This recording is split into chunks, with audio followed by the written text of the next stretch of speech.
Welcome to the Warrior Way podcast, where we talk about all things Liberty Christian School. I'm your special host for today, Johnny Isom, Director of Alumni Relations, and I am so glad you are joining us for today's show. Today is episode number 7, and our conversation highlights excellence and God's truth with alumnus Nicole Kornet. Let's dive into this conversation.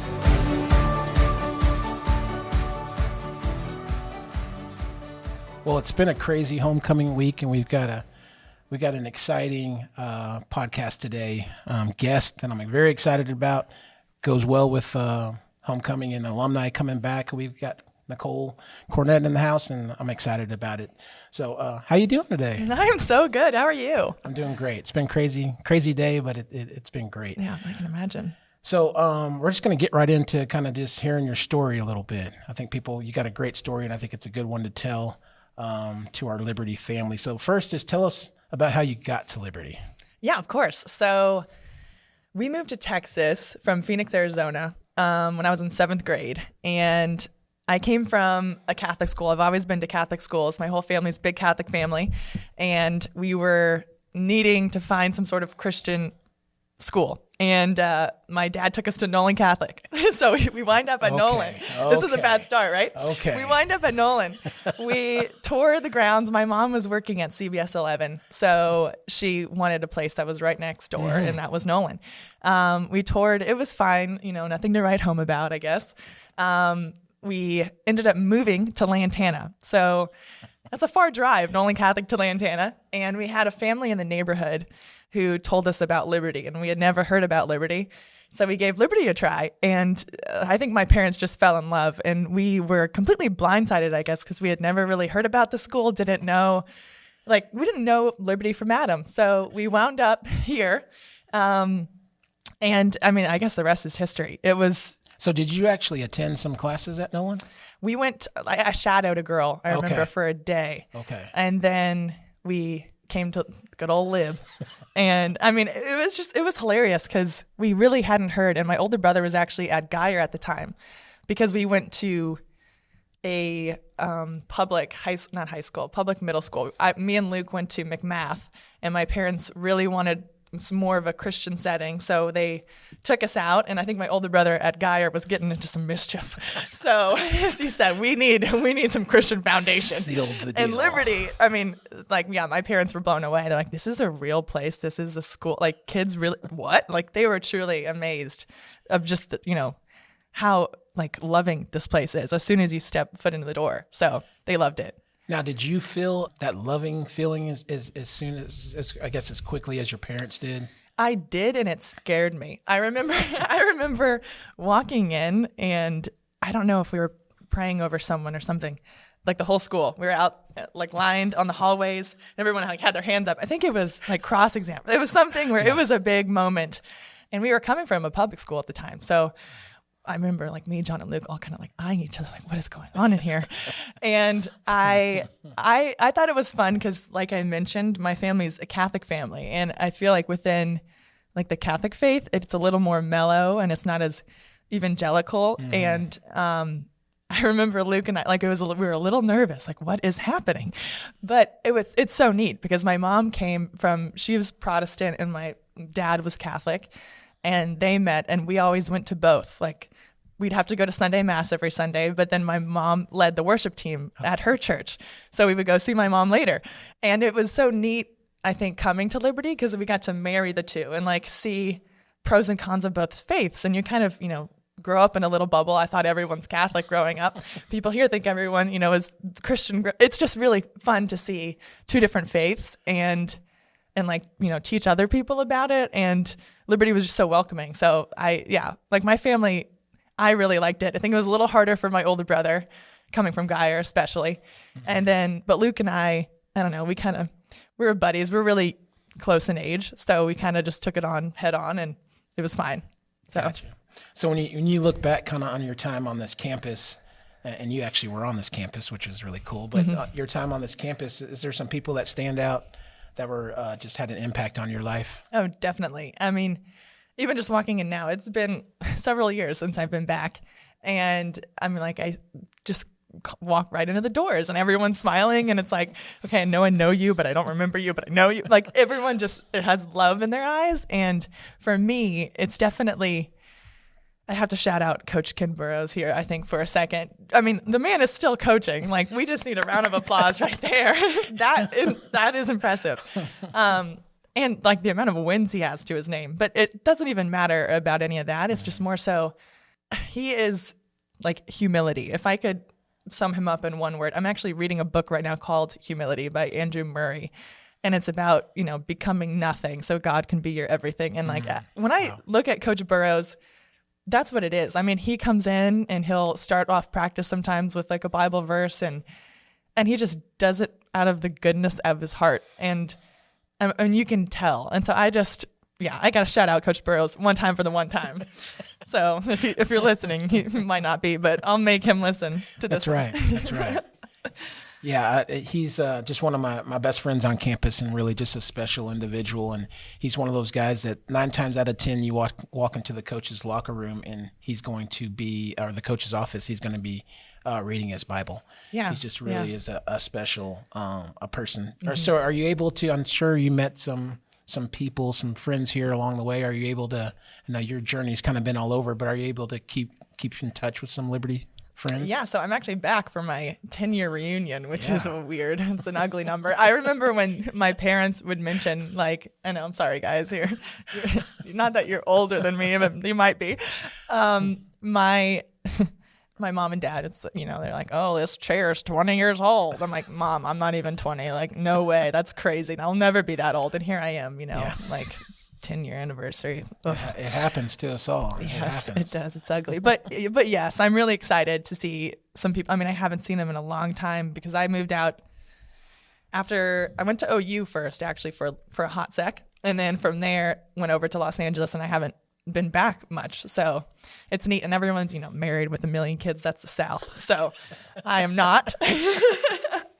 But it's going to be fun to be with all these friends and their babies.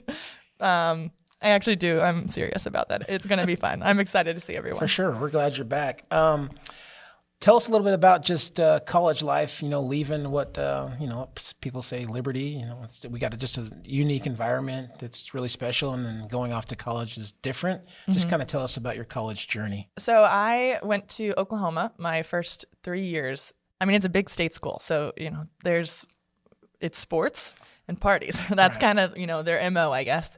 Mm-hmm.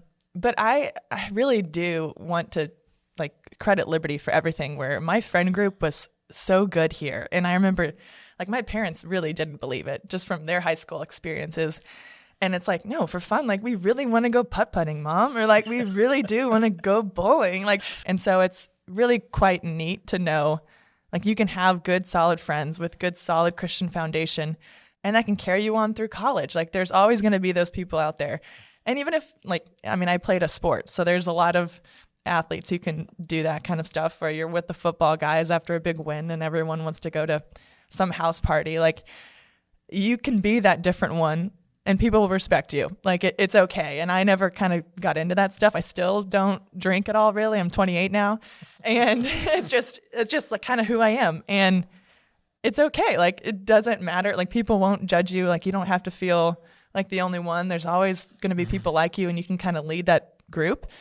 And yeah, I'm really happy. I never regretted anything or was nervous about it. And you can be yourself in these situations. And I do have Liberty to thank, knowing there are a lot of people like us out there. And going to other schools, it can feel, an opposite effect where you think you are the only one, and that can make you sad. But Liberty, really, it is a crazy, crazy place. I know it's I'm advertising for Liberty, but it's true. Did you feel like your faith was challenged somewhat once you left kind of this environment? Yeah, it definitely can be at times, I suppose. But again, for me, it's just God made a lot of really awesome people out there, and you can find them. I'm in Los Angeles, folks. And my dad, of all people, is anti-Los Angeles. And so I remember when I transferred, the reason I kind of went to OU was it was an all-Christian coaching staff, and the girls were great. The former alum Whitney Hand was there. Mm-hmm. And I could not find that in any other colleges per se. UNC used to be my dream school, and I was in like 8th grade. I got offered young, and I went on my official visit. And it was scary. It was a place where I didn't really want to be. The coaches, the girl, like it was just not a good environment. And I'm like, well, what do I do? And Oklahoma honestly wasn't the school I necessarily wanted to go to. I wanted to be different, and I wanted a Duke, a Stanford, a school with some oomph to it. And Oklahoma wasn't that, I think, because a lot of people went to OU here, or like a Texas and A&M. And I went to OU because the people truly were amazing. And I was like, dang, so this school's crossed off the list, this school. But I felt like God led me to OU by closing some other doors. And it was the people. And so, I just have to credit God again here too, where he really has made some amazing people, and you're going to find them if you look for them.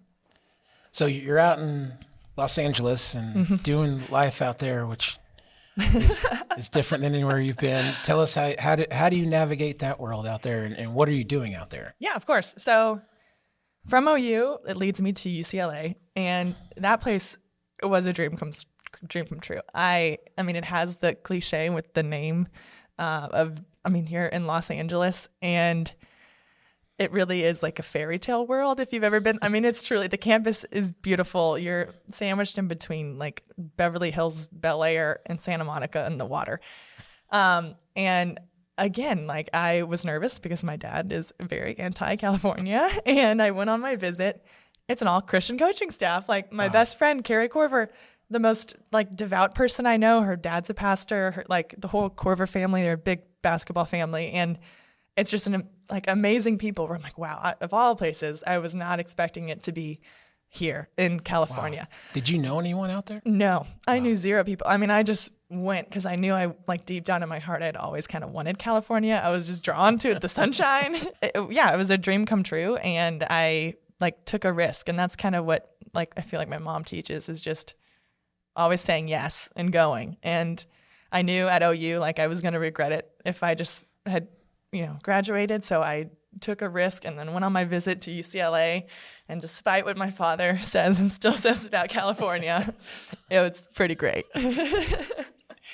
So where are we in the process at as far as are you still taking classes? Is school over? So school's over. Yeah. Hopefully there's still not a 28-year-old in school.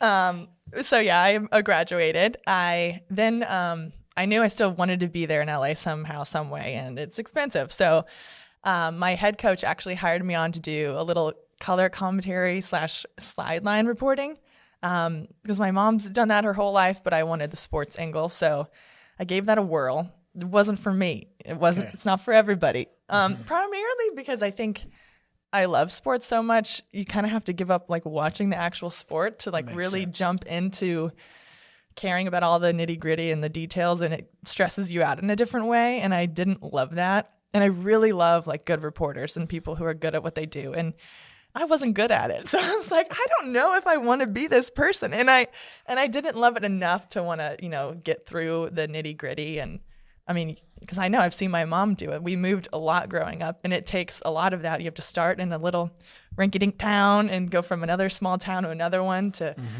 keep growing. And here we wound up in Dallas, but it took, 18 years of my life. It was a long time before we wound up here, even in my family. So I just knew I didn't really like that. And I didn't love interviewing the talent. I still kind of wanted to be the talent. So I was like, what else can I do here? And that then led to my director of ops would get phone calls from Warner Brothers or Fox, a game show calling saying, hey, we need some athletes. We have this new game show coming out. Who do you know? And they'd always point at me. I'm like, oh, let's go. So I'd be sent off on these auditions. And then that's when it kind of all snowballed. And I'd go and start at one place. It was on this really bad. I hope no one has seen it. It was a Fox game show called Ultimate Tag. I know. And from there. You were a ref. It was so bad. It was so bad. I'm sorry you had to watch. The Watt brothers, actually. Yes, JJ, TJ. It was bad. I was sad. My favorite tagger was Banshee. No way! I'm just joking. If you guys saw it, you would know she was terrifying. Yeah, she was terrifying. But yeah, I did. That's so funny. I saw you run out. I was like, oh, There's Nicole. Okay. She's right. That was a tag. This is hilarious. I wish we had like some sort of footage that I don't wish we had that. But I like auditioned for that show and then they didn't want me, thank the Lord, because it's for like parkour athletes and like gymnasts. And I can't even do a somersault. So they liked my personality. And then they said, let's be a ref. Can you be a ref? I'm like, oh, I can be a ref. So they give me that flag and I twirled that flag. But from there, you just get different opportunities and you get, like seen by somebody else. And then I was back at Warner Brothers doing voiceover work for an NBA 2K video game. And they needed like WNBA player voices. So I'm like pretending I'm Diana Taurasi or something. I don't know. And I met LeBron James's stunt double. And I was like, wow, he looked like him. He's a big 6'9" dude. He's like, Nicole, there are auditions for Space Jam on Thursday. You've got to go. I know the casting director. You got to get it. So, that's just how it works. Like you just go from one thing to the next to the next. For sure. And that's how I got Space Jam. And it's just like incredible things where you just, have to show up, say yes, and like be there in LA and something crazy might happen. So what was that experience like? That was so cool. I mean, just that whole audition where I crashed the call back at this like Hollywood rec center. And there was a cattle call of like hundreds of people at first, all whittled down to like the top 10 for the girl I was auditioning for. All 10 of them, I was auditioning for the role of Diana Taurasi actually. And they all look like Diana Taurasi, which is like black, dark hair. Not me, not a blonde girl. And so I walk in and luckily I guess I'm her same height and weight. And, I show up and we do a little basketball like audition and then we're in front of the director and everyone and do our pitch. And I'm like, well, I didn't make one single shot and I'm blonde. I don't think I'm going to have this one in the bag, guys. The next day they called me. I got the spot. So it was incredible. And from there, I mean, I was on set for 3 months with LeBron James and guarding LeBron every day and like really getting to know him well, which was fun. So that was the year they won the championship. James, is his number in your phone? I know LeBron well. I've hung out with him a few times. I mean, like even after the movie or during the movie, I mean, like he'd wake up, he worked hard on that. Like it'd be like 5 a.m. We'd be up and at it. And then we had a lot of shooting competitions and a lot of like working out together. And a lot of the Lakers would come over and want to work out with LeBron. And they built him a huge gym at Warner Brothers.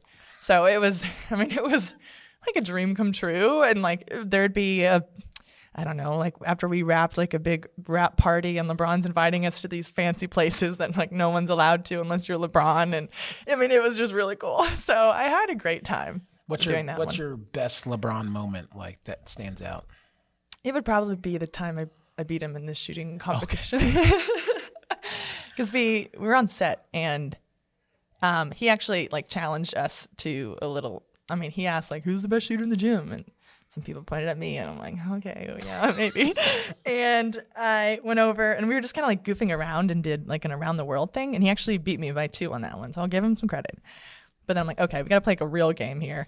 And we did one where I started on the baseline. You had to make 1 in a row to advance to the wing, make 2 in a row to the top of the key, 3 in a row, then 4 in a row and 5 in a row. If you ever miss one, you go back a spot.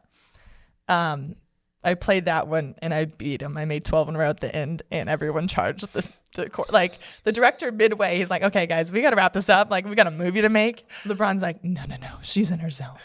So I finished and won. And then he's like, all right, we got to do another rematch because now we're tied. We played again after we wrapped and we were on the court for 45 minutes. Like it was an intense game. And he started in his flip-flops, and then I started making a few, and he's like, Javier, give me my shoes. So he laces up, puts his shoes and socks on, and we played for like 45 minutes because, I mean, you'd make like 4 in a row, miss one, go back, and like 3 in a row, then 5. We probably were like 95 out of 100. We were shooting that thing. Wow. And then I beat him again, so it was fun. Yeah, it was great. Oh, that's awesome. Yeah, that was a good moment. That was a good moment. In history. You've done so many different things. What's the next steps for you? What do you want to do? I mean, it sounds like you can just do so many things. What do you want to do? I mean, it would be a lifelong dream to be the next Blake Lively or someone, but that's, a far-fetched thing. So in reality, and my dad would be like, no way, Nicole, you're not that good. I'm like, yeah, whatever, Dad. But if in reality, I would love to be like my boss, essentially. So right now I'm in like the sports coordinator world, which is like I'll be hired to make I just did one in Atlanta. I did a movie called Fantasy Football. It comes out next month. And we're the Atlanta Falcons. So I have to hire 45 guys who look like they could be a part of the Atlanta Falcons. And like a quarterback who looks the part, you're tied in everyone. Mm-hmm. And you break down the script with the director and create these plays, that are going to work. Because sometimes a writer could say like, oh, the score is, 24-7. And you have to show that. So it's like, okay, they didn't write anything about this. Now we have to create a touchdown here and these two. So you break it all down. And you're on set for the whole duration of the movie for like 3 months, working this out in pre-production and then on set. And then afterwards, you get to watch the movie. But my boss is essentially the one that like the director seeks out, and he's kind of a must hire for like all Nike commercials, for sports films. I mean, he's done Moneyball. He did Remember the Titans. He's done Blindside, like really any good big sports movie. Mm-hmm. My boss was like the pioneer of, essentially. And so I met him on Space Jam, and I did a movie with Adam Sandler called Hustle on Netflix. I've done a lot of fun things where I then get to kind of create the movie and like make the sports look good, because it's a problem. We just talked about this earlier. It's a problem in film when homeboy can't even like throw 10 yards down the field and he's supposed to be the quarterback. Like, come on, man. I can't throw further than you. This is a problem. That's great. All right, ladies and gentlemen, this is a moment you've all been waiting for. It's time for the lightning round. All right, in this part, we're going to have Nicole answer as many questions as possible in 30 seconds. Are you ready? Born ready. Okay, here we go. Favorite movie of all time? The Imitation Game. If you could only eat one thing for the rest of your life, what would it be? Soup. I really love Finish this sentence. The coolest thing I've ever done is? Beat Adam Sandler one-on-one. The most interesting person I've ever met? I'll say LeBron, I guess. Last one, best Christmas gift you've ever received? Oh, definitely my pair of Heelys, where I just cruise the halls so fast. I wanted one so bad, and I finally got them.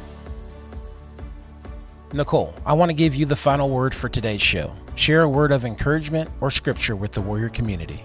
I mean, you guys are lucky. Liberty is one of my biggest blessings, and still is to this day. And yeah, I would just, for any of you like high schoolers out there, I'd say, like bring liberty to wherever you are. Like you can still always be that same kid who listens, pays attention, and like doesn't have to get into all that trouble to have fun. And I think like people, especially, I respect people who I know, it's like they say no to certain things, or they stand up, or they go to church every Sunday still. Like there are things that I feel like we learned in school that we are called to do, and we should be doing them every day, no matter where you are. It doesn't have to stop at liberty. Like you got to continue to do that, because I don't know, the Lord has blessed me and so many people, all of us. And I just think, we have to give it back. And so I would just encourage you guys, to bring liberty wherever you are. It's an awesome place, and don't try to, pretend like, oh, it's no big deal. But no, it's kind of cool. So hold on to it, folks. Those are great words. Great words. Thank you. I want to thank our alumnus, Nicole Kornet, for being on the podcast today, along with Mr. Josh and Mr. Haber for their behind-the-scenes support of the show. If you have any questions or comments for the show, drop us a line at podcast@mylcs.com. Be sure to subscribe to the Warrior Way podcast on Spotify, Apple Podcasts, or wherever you consume your podcast services. Until next time, go Warriors.